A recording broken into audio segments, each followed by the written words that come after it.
Selamat datang di ruang dosen. Oke, hari ini kita akan bedah tuntas ya, sesuatu yang jadi bisa dibilang mesin utama di balik respons krisis kesehatan. Kita akan lihat gimana sih data dan informasi itu pada akhirnya jadi penentu hidup dan mati seseorang. Coba kita mulai dari kutipan ini ya. Ini penting banget soalnya. Tanpa informasi yang akurat dan yang paling penting tepat waktu, semua respons bencana sebagus apapun rencananya bisa jadi berantakan dan gak efektif. Jadi, informasi ini ibarat kompas kita di tengah badai kekacauan.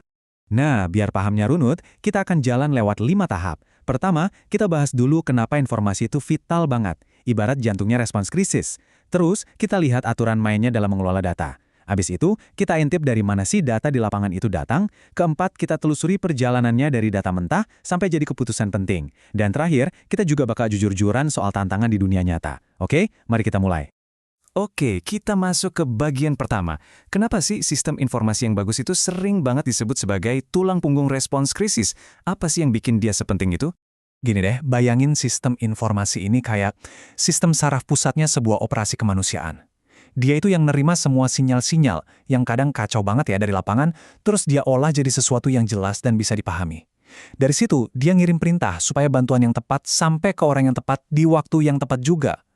Ini bukan sekedar teknis loh, ini fondasi keputusan yang bisa jadi pembeda antara hidup dan mati. Nah, tentu aja, sistem yang kompleks ini nggak bisa jalan gitu aja tanpa aturan. Semuanya itu diatur oleh, ya, sebut saja, buku panduan atau kebijakan yang jelas banget.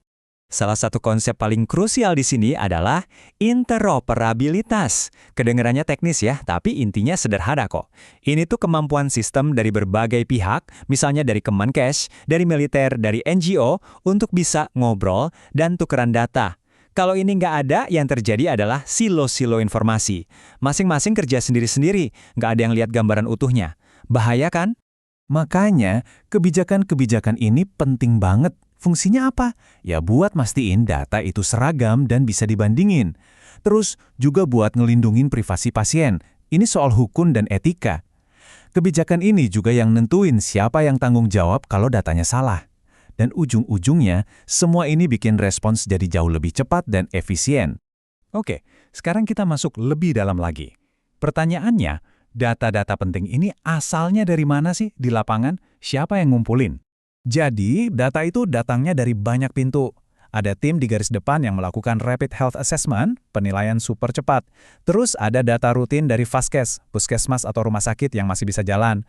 Belum lagi survei cepat untuk data spesifik atau laporan dari situs Sentinel, semacam pos pantau khusus buat jadi alarm peringatan dini. Dan di tengah semua aliran data ini, ada satu peran kunci yang seringkali nggak kelihatan, yaitu tenaga laboratorium medik atau TLM. Mereka inilah pahlawan di balik layar. Mereka yang ngambil sampel darah buat cek wabah, sampel air buat lihat ada kontaminasi atau enggak, dan yang paling penting, mereka yang jamin kualitas sampel itu. Coba bayangin, tanpa kerja akurat mereka, semua analisis canggih para ahli epidemiologi ya nggak akan ada artinya. Oke, data sudah terkumpul. Terus gimana? Soalnya, data mentah itu sendiri kan belum bisa dipakai buat apa-apa. Dia harus dimasak dulu, diubah dari sekedar angka dan fakta acak menjadi sesuatu yang bisa jadi dasar pengambilan keputusan. Nah, perjalanannya ini kurang lebih ada 5 langkah. Pertama, data itu dibersihin dulu. Dihilangin tuh yang salah ketik, yang double. Kedua, divalidasi. Dicek lagi, bener gak nih datanya? Ketiga, diagregasi, alias digabungin dari semua sumber yang ada. Kalau udah gabung, baru deh yang keempat dianalisis buat nyari tren atau pola-pola penting. Terakhir, distandarisasi. Disamain formatnya biar semua orang bacanya ngerti dan nggak salah tafsir. Salah satu output paling pertama dan paling umum dari proses ini namanya Situation Report atau biasa disingkat SITREP. Anggap aja ini rangkuman harian super padat. Isinya, situasi terkini, dampaknya apa, dan respons kita udah sampai mana. Ini nih, bacaan wajib para pengambil keputusan di pusat komando setiap pagi. Kalau SITREP itu ibarat foto. Nah, ada lagi yang namanya dashboard interaktif. Ini lebih kayak video. Datanya tampil real time. Jadi pimpinan bisa lihat tren saat itu juga. Terus kalau penasaran bisa langsung diklik buat lihat detailnya. Atau istilahnya drill down. Ini benar-benar mengubah cara mereka memantau situasi. Dan yang gak kalah keren, visualisasi data lewat peta tematik atau geospatial mapping. Ini powerful banget.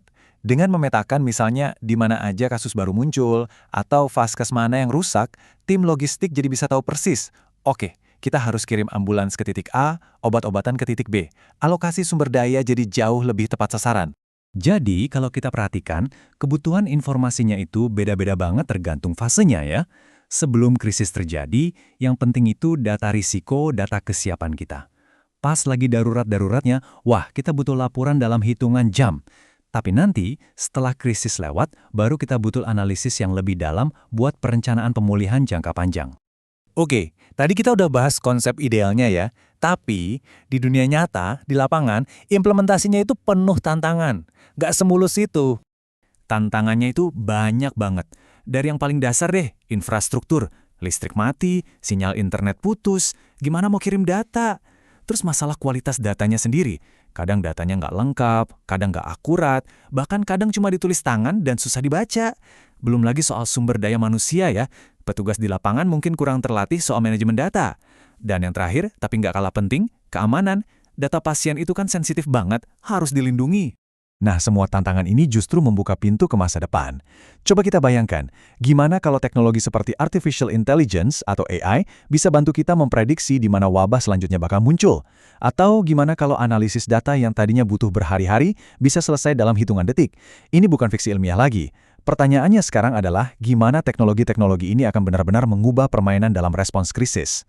Kalau Anda ngerasa pembahasan yang runut dan sistematis kayak gini bermanfaat, kami bakal seneng banget kalau Anda mau dukung channel Ruang Dosen dengan cara subscribe. Jangan lupa juga nyalain notifikasinya, biar nggak ketinggalan kalau ada pembahasan baru. Dan kalau menurut Anda ini berguna, klik like dan share ya, biar ilmunya bisa sampai ke lebih banyak orang. Terima kasih banyak sudah menyimak.